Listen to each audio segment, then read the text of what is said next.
Hello, my name is Alex Lella, and welcome to this new channel of celebrating the crazy stuff that went on in the early days of pulp magazines. We're going to hopefully read many different stories here from pulp fiction.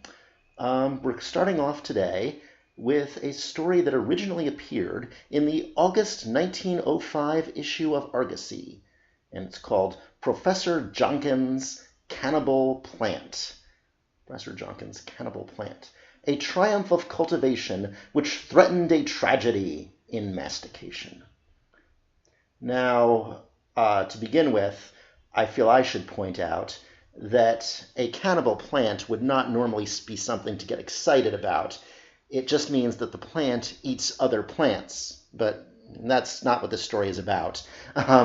Apparently the author, a man named Howard R. Garris, and did not know this. Neither did his editor at Argosy. But all right, never mind that now. Professor Jonkins' Cannibal Plant. A triumph of cultivation which threatened a tragedy in mastication.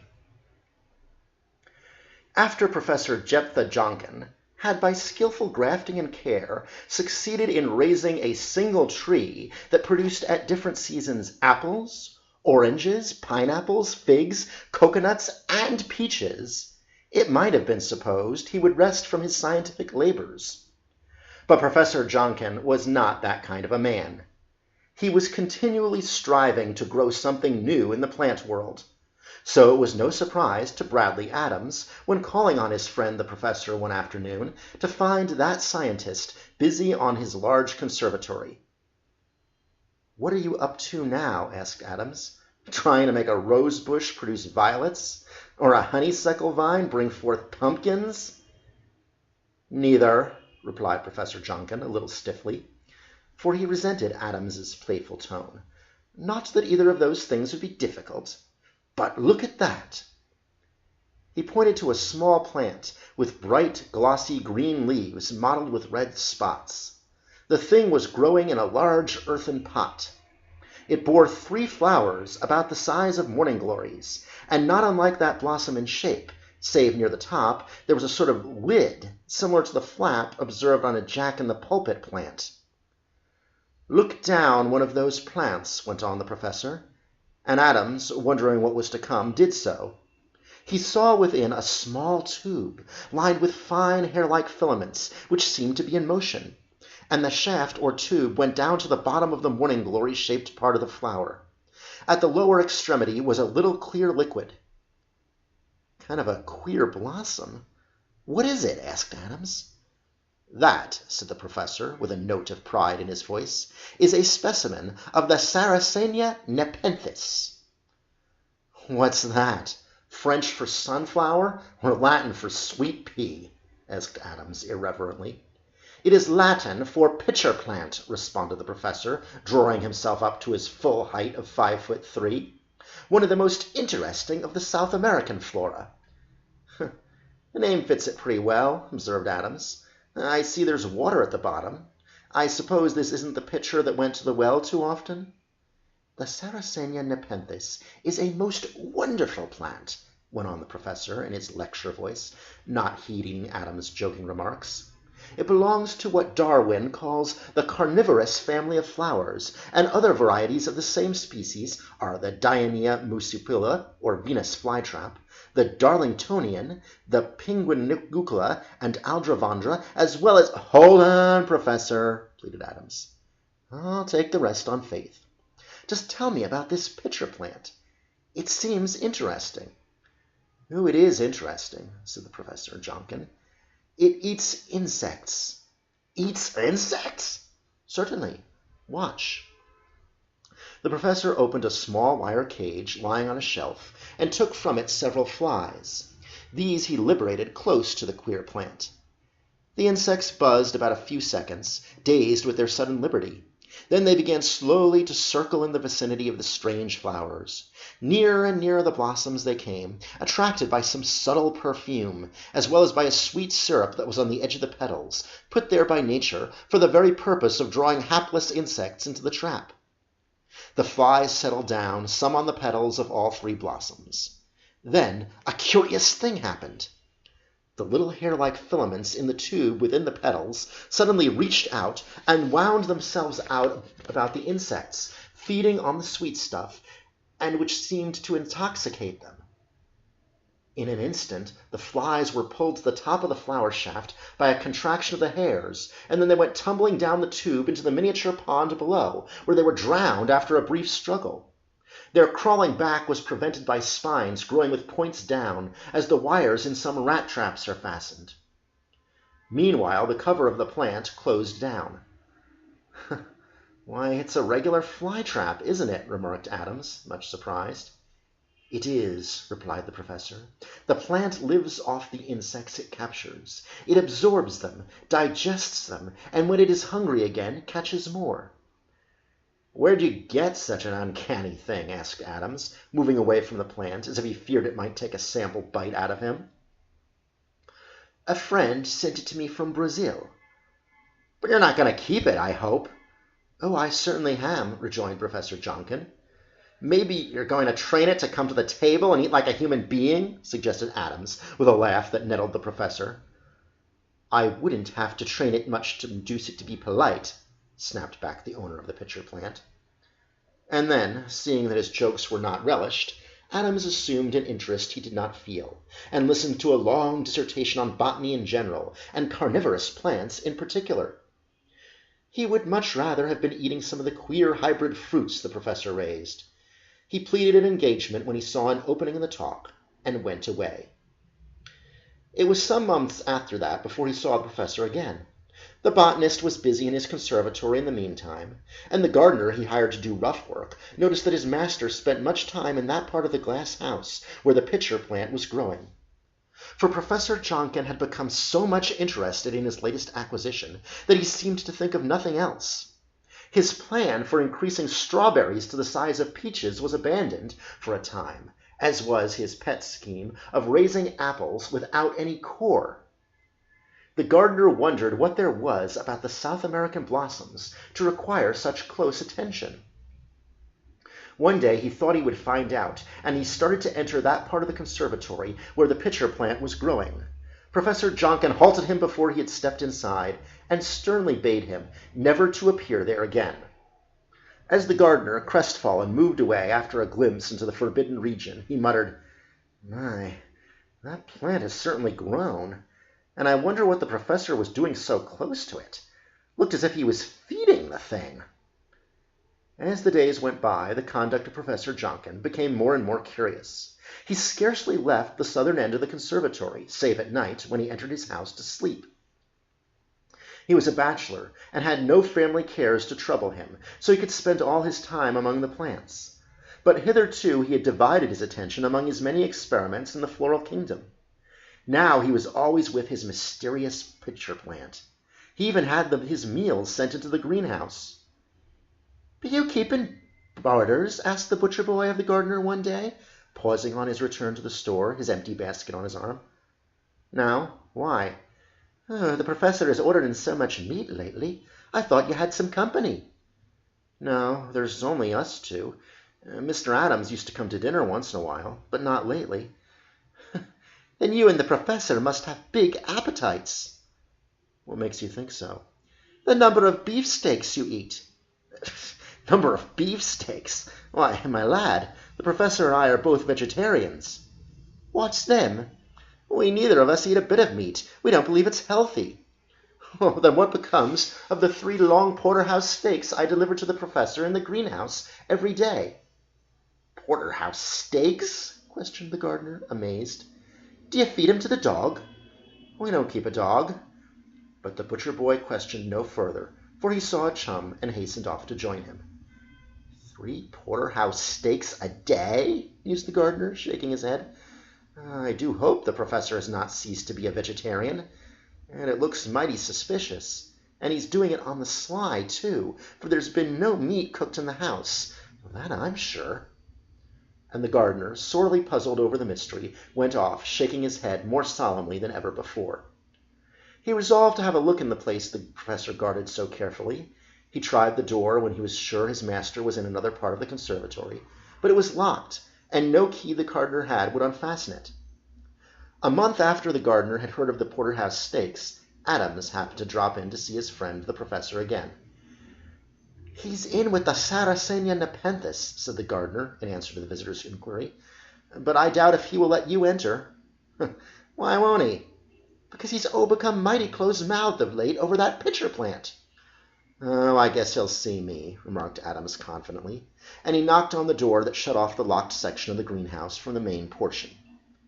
"Who's there?" called the professor. "Adams." "Oh," in a more conciliatory tone. "I was just wishing you'd come along. I have something to show you." Professor Jonkin opened the door, and the sight that met Adams' gaze startled him. The only plant in that part of the conservatory was a single specimen of the Saracentha Nepenthes, yet it had attained such enormous proportions that at first Adams thought he must be dreaming. "What do you think of that for an achievement in science?" asked the professor proudly. "Do you mean to say that this is the small fly-catching plant your friend sent you from Brazil?" "The same. But how it's grown, that's what you want to say, isn't it?" "It is. How did you do it?" "By dieting the blossoms." "You mean—" "I mean feeding them. Listen. I reasoned that if a small blossom of the plant would thrive on a few insects by giving it larger meals, I might get a bigger plant. So I made my plans. First, I cut off all but one blossom, so that the strength of the plant would nourish that alone. Then I made out a bill of fare. I began feeding it on chopped beef. The plant took to it like a puppy. It seemed to beg for more. From chopped meat I went to small pieces cut up. I could fairly see the blossom increase in size. From that I went to choice mutton chops, and after a week of them, with the plant becoming more gigantic all the while, I increased its meals to a porterhouse steak a day. And now—" The professor paused to contemplate his botanical work. "Well, now?" questioned Adams. "Now," went on the professor proudly, "my pitcher plant takes 3 big beefsteaks every day, one for breakfast, one for dinner, and one for supper. And see the result." Adams gazed at the immense plant. From a growth about as big as an Easter lily, it had increased until the top was near the roof of the greenhouse, 25 feet above. About 15 feet up, or 10 feet from the top, there branched out a great flower, about 8 feet long and 3 feet across, the bell-shaped mouth, which, except for the cap or cover, was not unlike the opening of an immense morning-glory. The flower was heavy, and the stalk on which it grew was not strong enough to support it upright. So a rude scaffolding had been constructed of wooden boards, and on a frame the flower was held upright. In order to see it to better advantage, and also that he might feed it, the professor had a ladder by which he could ascend to a small platform in front of the bell-shaped mouth of the blossom. "It is time to give my pet its meal," he announced, as if he were speaking of some favorite horse. "Want to come up and watch it eat?"